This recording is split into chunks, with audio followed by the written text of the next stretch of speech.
చెప్పండి అన్న నువ్వు సైడ్ అన్న మీరు రండి రండి అక్క రండి. అమ్మవారిని అనుగ్రహంతో ఈ రోజు మళ్ళీ గుడి పునఃప్రతిష్ఠ చేసుకోవాలని అందరూ ఆడవాళ్ళు మగవాళ్ళు అమ్మవారి కోసం మేమందరం కలిసి ఈరోజు అమ్మవారికి బోనం సమర్పించి వెళ్తాం. ఖచ్చితంగా ప్రతి ఒక్కరికి 1,00,000 రూపాయలు ఇవ్వండి, 2 లక్షలు ఇవ్వండి అని అడుగుతున్నారట. మసీదులకి వాటికి 2 లక్షలు అడిగారు. అవన్నిటికీ ఎంత తీసుకున్నారో చూపిస్తే చందాలు వేసుకుని సరే ఇస్తాం. ఇవాళ మారుబోనం చేయడానికి పోతున్నాము. ఎవరైనా అడ్డం వస్తే మారుబోనం ఇవాళ ఆషాఢం తర్వాత శ్రావణం చేస్తాము. ఈ బస్తీవాసుల ఆచారం ఇది, మారుబోనంది.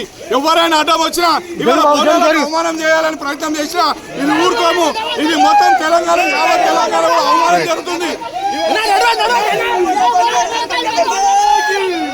రేపు కానీ ఎల్లుండి కానీ మంచి విశేష వివరణ వస్తే మనందరం ఒక పండగ వాతావరణాన్ని ఇక్కడ పెట్టి పెద్దమ్మ తల్లిని కాపాడుకోవాలి. పెద్దమ్మకే ఈరోజు మనందరం ఇలాంటి ప్రమాదం తెస్తే మిగతా అమ్మలందరికీ మరి ఎలాంటి తేవాలి అంటే గతంలో కూడా హిందూ దేవాలపైన ఒక సాధువులం కాబట్టి మాకు ప్రభుత్వంతో తర్వాత మీరు అన్నట్టుగా రాజకీయవేత్తలతో కానీ మిగతా ఏ వ్యాపారవేత్తలతో కానీ ముఖ్యంగా పని ఉండదు. మాకు కావాల్సిన ముఖ్యమైన విషయం ఏంటంటే మన సనాతన ధర్మంలో దేవీ దేవతలకి విలువ ఉంది.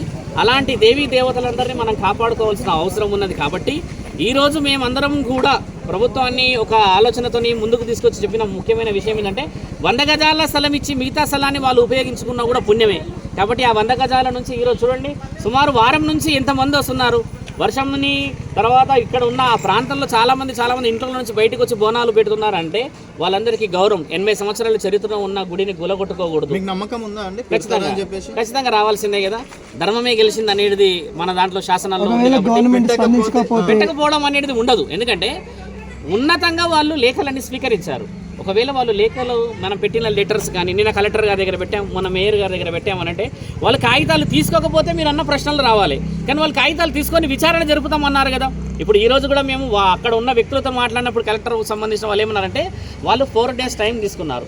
అంటే ఈ ఎక్కడ పరిధిలో వస్తుంది, ఎలా వస్తుంది, దానికి ఏ విధమైన ఆంక్షలు విధించాలనేది 4 రోజుల ప్రణాళిక వాళ్ళు తీసుకున్నారు. కాబట్టి మనం వాళ్ళకి గౌరవం ఇవ్వాలి. ఇక్కడ మనం చేస్తుంది ఏంటంటే శాంతియుతంగా కొన్ని విషయాలను సాధించాలి.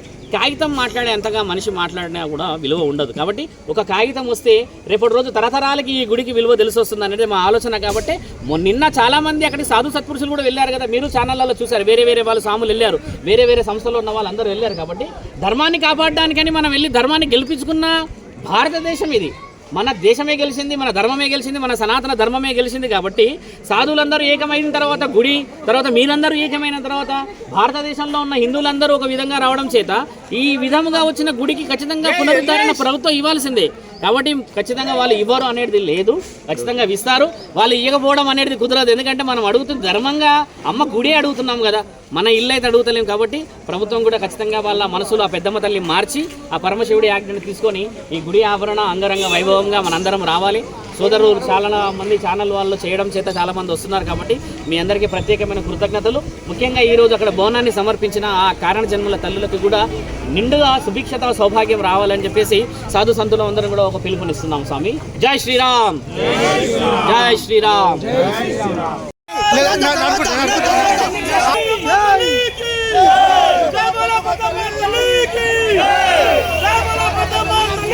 జై